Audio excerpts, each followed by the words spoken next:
Hello guys, for today's video ay magmamarinate ako ng manok.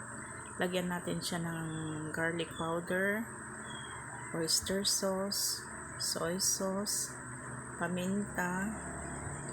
Tapos lagyan din natin siya ng seasoning granules, Sprite, saka lemon.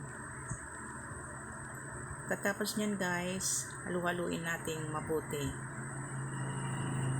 Dahil sa gahol ng sa oras, ang pagmamarinate natin, i-adobo ko na lang, saka ko iprito. Yan, pagka halo natin yan, i-adobo na natin. Pagkatapos nating i-adobo, pwede na nating iprito.